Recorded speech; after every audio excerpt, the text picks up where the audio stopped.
History Spotlight, brought to you by HEC Media and the Missouri Historical Society. Hello, I'm Dr. Jody Sowell, president of the Missouri Historical Society in St. Louis, and this is History Spotlight.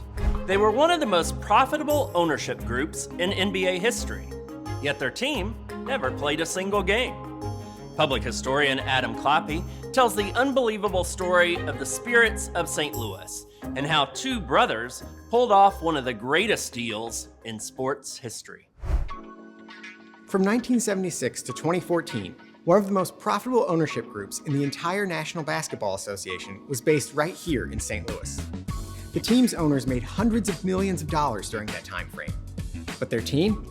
It never played a single NBA game. The story of how this happened is one of the most unbelievable tales in St. Louis sports history. The story starts in 1974, when St. Louis got its own American Basketball Association franchise, the Spirits of St. Louis. The team was owned by Ozzie and Daniel Silna, two brothers who had long had a dream of owning a basketball team. When they were spurned by the larger and more stable NBA, they bought the Spirits in the upstart ABA. Led by players like the flashy Marvin Bad News Barnes and Maurice the Enforcer Lucas, the Spirits quickly gained a reputation as one of the quirkiest and most entertaining teams in the entire ABA. Many fans came down to the arena to watch the Spirits play, and those who couldn't followed the action on KMOX radio, where the team's games were called by now legendary sportscaster Bob Costas. The Spirits found early success in the ABA. They upset the defending champion New York Nets in the 1975 playoffs, and during the next season, they added future Hall of Famer Moses Malone to their roster. But even with that early success, the Spirits weren't long for St. Louis. After the 1976 season, the ABA was struggling financially, and it merged with the NBA. When the leagues merged, 4 ABA teams became part of the NBA, and the others were offered a buyout of $3 million. While other cash-strapped owners took the deal, the Silnas offered the NBA a counteroffer.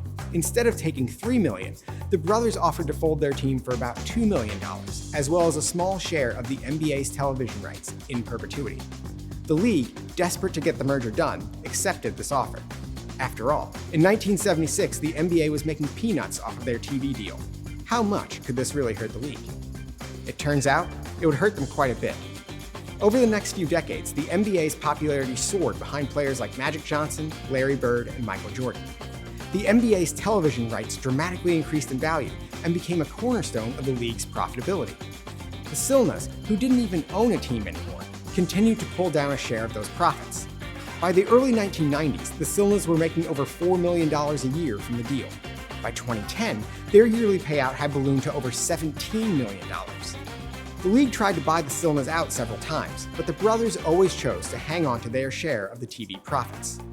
By 2014, as television profits for the league continued to soar, the NBA made an aggressive offer to buy out the Silnas' share of the television profits for a cool $500 million. The two brothers accepted the NBA's offer, putting a profitable end to one of the strangest stories in St. Louis sports history.